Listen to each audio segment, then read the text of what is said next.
Assalamualaikum warahmatullahi wabarakatuh. Waalaikumsalam. Sampurasun. Sampes. Terima kasih untuk Ki Ageng sudah berkenan kembali hadir di channel kami Jejak Tapak Alam.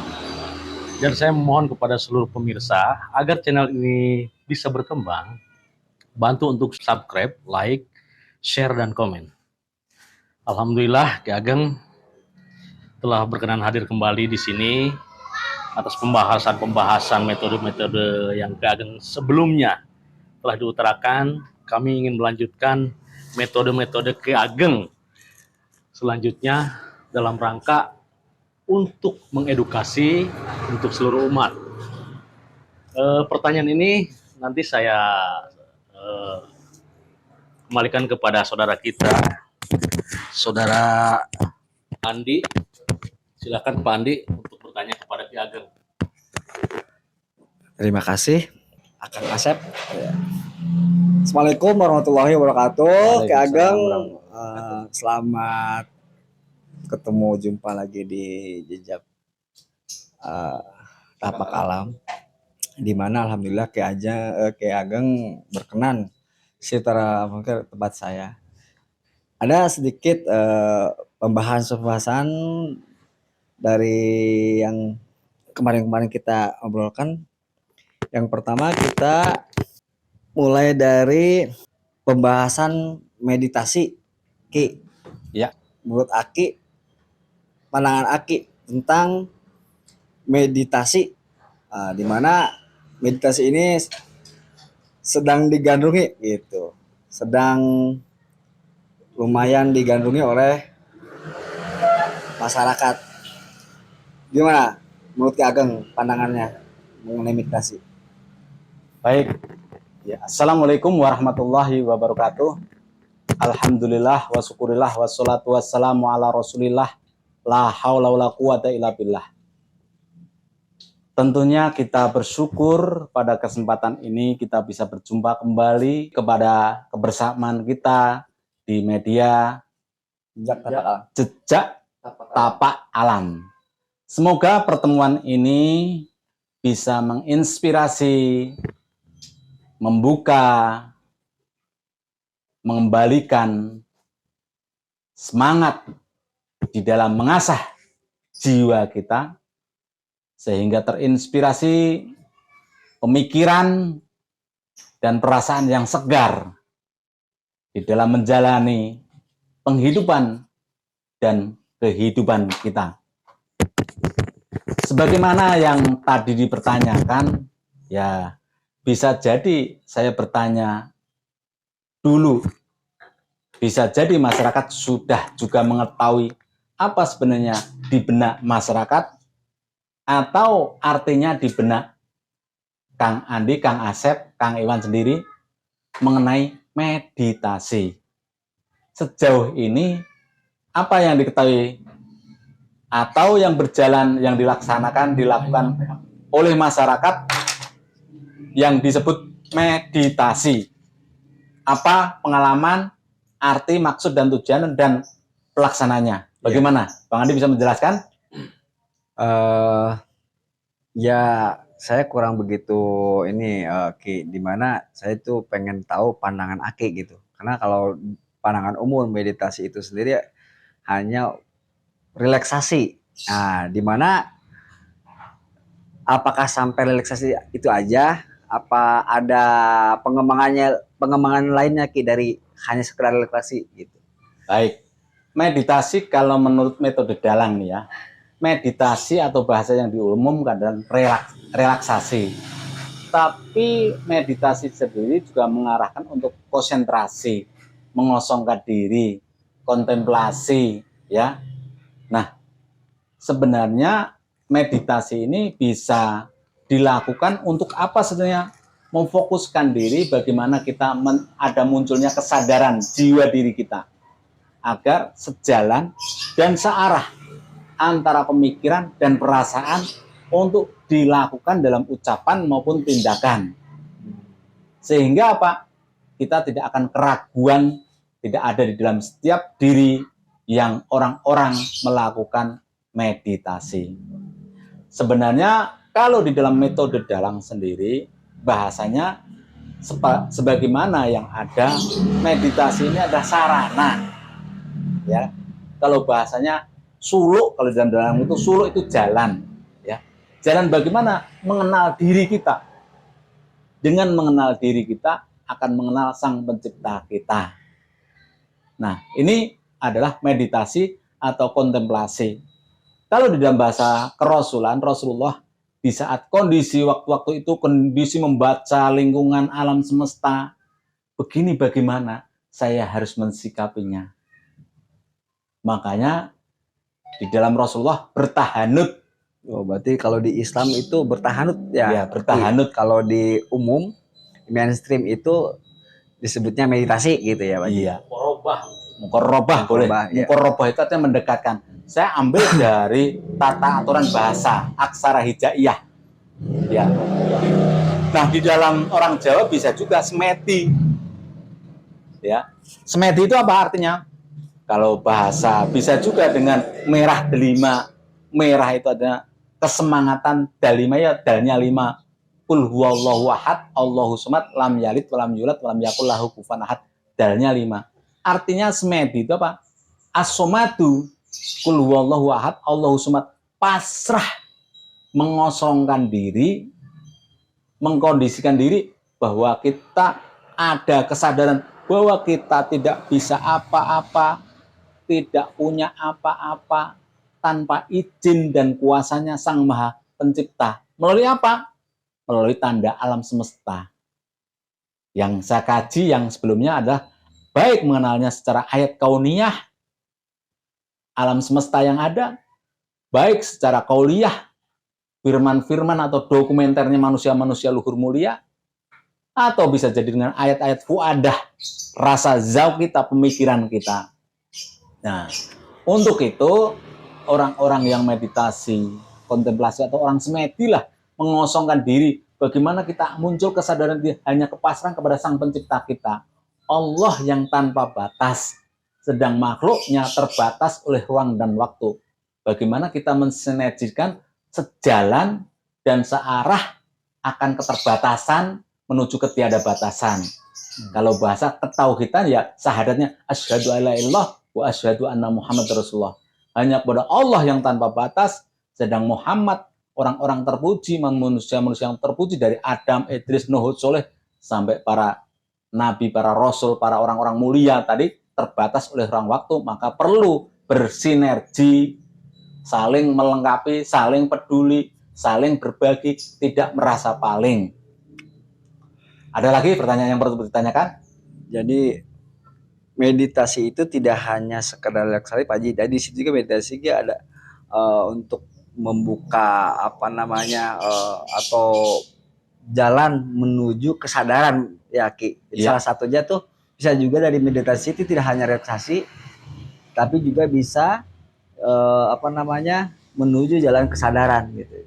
Jadi pertanyaannya begini Pak Ki, aplikasinya gimana Ki, antara misalnya dari meditasi ke kesadaran dan kehidupan sehari-hari.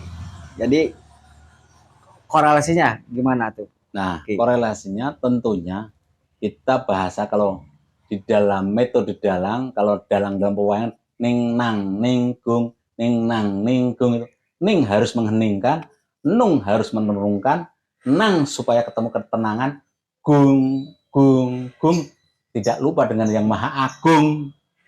Hanya Allah yang maha agung. Tapi itu semuanya tidak hanya cukup dengan hanya menenangkan diri. Semua dikendangkan dengan kendang, tandang. Kalau dalam spiritual bahasa Qur'annya, walladzina amanu wa amilus solihati la nukallifu nafsan illa wus'aha illa ulaika humul ashabul jannah hum fiha khalidun. Atau ayat-ayat yang lainnya ya. Artinya diperlukan bermeditasi itu, berkontemplasi itu, bahasa saya dialog diri kita.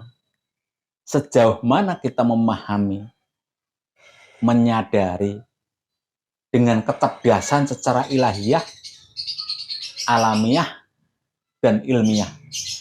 Secara ilahiyah adalah sebuah keyakinan, keimanan. Iman itu adalah sebuah keyakinan yang harus diyakini dalam diri kita, rasa kita, diucapkan dengan lisan, dilakukan dengan perbuatan, itu namanya iman. Jadi iman itu hanya tidak cukup hanya di batin. Kalau di batin hanya orang-orang itu, ya bukan ilmu kebatinan. Tapi bagaimana dengan ilmu kebatinan kontemplasi diri nanti bisa diucapkan dengan lisan, secara alamiah dijalani, dilakoni, ilmiah bisa dijabarkan, sehingga saudara-saudara lain yang ikut kita seperti ini bisa mengerti dan memahami, bisa melaksanakan juga di dalam ucapan, pelaksanaan dan perbuatan. Oke, Kak Ageng, jadi kita lanjut. Kita eksplorasi tentang meditasi, di mana meditasi itu banyak yang ingin belajar tentang tahapannya tuh gimana sih, Kak Ageng gitu. Belajar meditasi gimana kan gitu. Ada orang yang meditasi tapi belum ada hasil. Nah, boleh kiranya Kak Ageng itu memberi tips lah, tip and trick gimana tahapannya tuh harus apa dulu Kak Ageng. Menurut Kak Ageng gimana? Silakan. Baik, terima kasih. Semoga ini bisa menginspirasi kepada siapapun yang melihat dan mendengarkan. Bagaimana tahapan-tahapan untuk meditasi sehingga bisa menyambung pikiran dan rasa kita kepada Sang Pencipta kita. Yang pertama, kita mengikuti jejak orang-orang manusia luhur mulia, ya Rasulullah Mustafa Ibn Abdillah Muhammad sendiri. Baik Kak Ageng, kita lanjut ke pertanyaan berikutnya tentang meditasi, di mana kita mengeksplorasi meditasi. Kita mau nanya Kak, gimana sih tahapan meditasi itu supaya kita tuh dapat feel-nya gitu. Dimana ada orang yang meditasi hanya dapat relaksasi aja, lebih dapat atau lebih misalnya luas lagi nih gimana tahapannya Ki Ageng? Makasih. Baik, secara metode dalang, kalau di dalam teori pewayangan itu ada suluk. Bumi gonjang ganjing, langit kelap-kelap katon. Teori suluk ini berarti suluk ini jalan. Langit itu kelap-kelap katon, artinya gelap tanpa batas. Saya ingin menanyakan tentang meditasi dengan apa hubungannya atau pandangan menurut Ki Ageng tentang meditasi dengan pandangan Islam.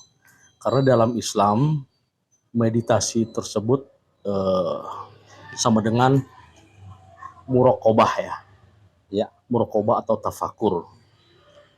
Muraqabah tersebut adalah praktik spiritual yang melibatkan pengamatan dan pemantauan diri sendiri, serta pengamatan dan pemantauan hubungan dengan Yang Maha Pencipta.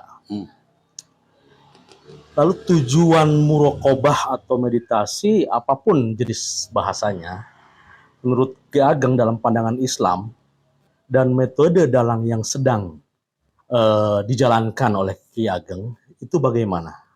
Menurut pandangan Islam, dikorelasikan dengan metode dalang. Silakan Ki Ageng. Baik, terima kasih. Semoga ini bisa menginspirasi, membuka alam pikiran dan rasa kita. Meditasi itu sebuah media untuk mengenalkan diri, kesadaran diri, dan kejiwaan diri. Muraqabah tadi artinya muraqab itu artinya mendekatkan diri. Pendekatan diri. Pengakraban diri. Iya, pengakraban diri. Bagaimana supaya akrab ini? Tentunya di dalam konsep Islam diajarkan ya ada zikir, ada tafakur, ada tadzakur ya. Itu apa? Itu dari bahasa dulu. Tafakur berarti menggunakan akal pikiran, memikirkan sesuatu. Ya. Lebih menggunakan intelektual. Ya. Lebih menggunakan ilmiah. Kalau tadzakur lebih mengedepankan mengingat. Ya. Mengingat itu bagaimana nama-nama Sang Penciptanya. Ya. Itu yang sejalan dan searah akan kejiwaan kemanusiaan di diri kita. Manusia itu kan merindukan Sang Penciptanya. Kalau bahasa nilai kemanusiaan tadi ya nama-nama Allah, sifat-sifat kemanusiaan, ya Rahman, ya Rahim, ya Malik, ya Kudus, ya Salam, ya Mukmin, ya Muhaimin, ya Aziz, ya Jabbar, ya Mutakabir, ya Khalik, ya Barik. Sebenarnya itu ada di dalam jiwa kita. Setiap orang merindukan ingin suci dalam maupun berpikir, bertindak, pengen merencanakan masa depannya, pengen menciptakan suatunya. Rindu akan itu. Rindu akan itu. Sangat rindu itu. Ingin membantu orang lain. Yang saya rasakan pun seperti itu. Nah, gitu. Untuk itu perlu mukorobah tadi, pendekatan meditasi tadi. Ya. Nah, bahasanya bagaimana tahapan-tahapannya? Betul. Tahapannya bagaimana itu? Tahapannya kalau mengikuti orang-orang yang kita pandang manusia luhur mulia, orang manusia luhur ya, kalau bahasa luhur mulia itu Muhammad terpuji, Rasulullah Muhammad yang terpuji. Mustafa ibn Abdullah ya, manusia yang sempurna, yang terpuji, ya. Mengikuti bagaimana jejaknya. Yang pertama adalah men-screening, membersihkan dulu, ya. Membersihkan bagaimana? Pikiran dan rasa kita, pikiran jiwa kita dan raga kita. Dari apa? Baik dari hadas dan najis. Ya, bersuci dalam hal itu. Artinya bisa aja dilakukan dengan apa? Mandi besar. Salah satu contohnya itu. Iya. Mandi besar. Mandi besar. Betul. Itu ada teknik pertama kali, membersihkan diri kita dulu. Salam Indonesia mengaji, Indonesia mengasah jiwa. Yang pertama dengan metode dalang untuk mengenalkan aksara hijaiyah sekaligus Alkitab, ya Al-Quran, ya Al-Furqan, ya An-Nur. Inilah metodologinya. Yang satu lagi rekonstruksi Sunan Kalijaga. Ini bagaimana pemikiran Sunan Kalijaga kekinian, anak-anak muda, generasi-generasi yang sekarang, agar memahami bagaimana kiprah Kanjeng Sunan Kalijaga pada masa itu bisa dibaca melalui buku rekonstruksi Sunan Kalijaga. Yang ketiga adalah manusia luhur mulia. Rekonstruksi generasi Kartini dengan Garuda berwarna. Artinya kita hidup di dunia ini selagi Bani Adam, Al-Insan, An-Nas, Basar tidak lepas dari seorang ibu yang mengantarkan kita di muka bumi ini. Maka hargai, hormati seorang ibu. Silokanya, falsafahnya, tandanya Ibu Eli Yuniarti sebagai seseorang yang bisa menginspirasi kita untuk masa ke depan generasi bangsa. Salam merdeka.